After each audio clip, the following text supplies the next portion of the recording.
Humans give their ships the oddest of names.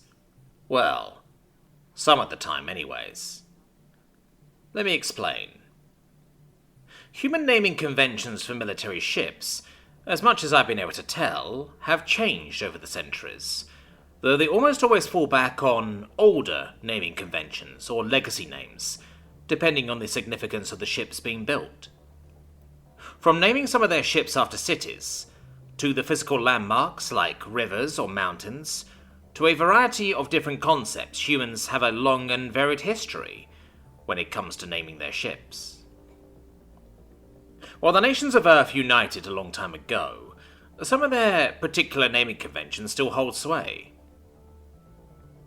So long as the United Terran Navy exists, a ship must always bear the name Enterprise. This tradition started with the old Earth nation of the United States, and has carried over into the modern day. Oddly enough, there are two ships within the Terran Republic that share the name Enterprise, but the humans have stated that this is allowed, since the other ship does not carry the prefix of UTS, or United Terran Ship. They say this denotes a commissioned ship within their navy, meaning it is operated by their government. Since the other Enterprise is privately owned, it is allowed to have the same, but without the prefix, though the owner did admit that while it is spelled Enterprise, it is still the same as Enterprise. Human spelling is weird. How could something spelled differently mean the same as the other? Even though ship names have been reused throughout their history, there are certain names that are held sacred and have not been reused in centuries, nearing a millennia for some. HMS Victory, of the Royal Navy of the Old United Kingdom, and USS Constitution of the Old USA hold the distinction of never having their names reused in a newly constructed ship. Many have tried to put forward such a proposal, but this would require the original ship to be renamed. While this would not necessarily interrupt the ship's lineage, enough people have protested each time to stop such attempts. Humans are weird.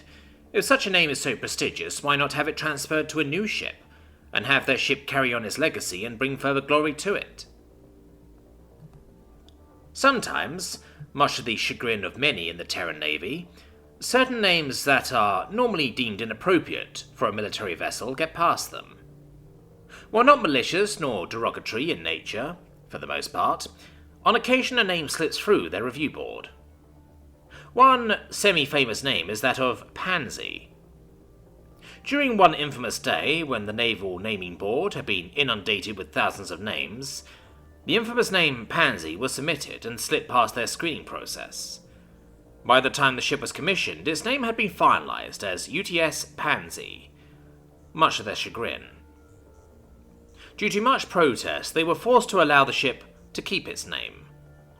To this day, the UTS Pansy can be found visiting various ports in the Galactic Federation, on constant goodwill tours, showing that the perceived seriousness of the Terran Navy always has a brighter side to it. I see this as a ridiculous notion. Why should one be ashamed of the name of the ship they served on? Why, I served on the His Imperial Majesty's ship during a Crackle-a-Bantic. Please note that Crackle-a-Bantic translates to His Majestic Loins in Terran Standard with distinction for years.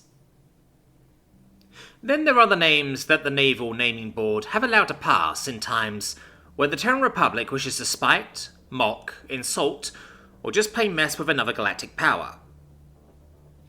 From the UTS FAFO, aimed at pretty much the entire Galactic Federation, to the UTS Get Good, to the immensely proud warrior race, the Kalani, after they lost their war with the humans, to the UTS D's. D's nuts? Sorry, inside joke. To the infamous UTS Glory to Tchaikovsky, a ship that fires its ludicrous number of weapons to the tune of an ancient human musical composer. The greatest of all these weapons is the UTS Emperor's Will, for the Emperor, much to the annoyance of the ecclesiastical hierarchy. Heresy. There are, of course, their stealth ships, many of which those in the Galactic Federation refuse exist. This is mainly due to their more ridiculous names, such as the UTS Spanish Inquisition. Their motto is, "You never expect us." The UTS Peekaboo, a supposed human game played with younglings that involves being in front of a youngling, hiding your face and then suddenly revealing it, saying the phrase peekaboo. For some reason, humans who play this game with other younglings, not of their species, are able to get more excited reactions from them than their own parents. And the infamous UTS Chuck's Third Fist. I don't even know what this is a reference to. As you can see, esteemed delegates, the humans have an incredibly diverse method of naming their ships, in particular their warships. While some names have been demeaning or insulting to some degree, this is generally seen as a way to lighten things up, as the humans say. Please note that this is much more information out there than could be collected for this meeting. Please refer to your human military specialists for more specific information. Next on the docket is the human doctrine of advanced warfare. Warning: file has been tampered with. Unauthorized edits have been made. Original file unrecovered.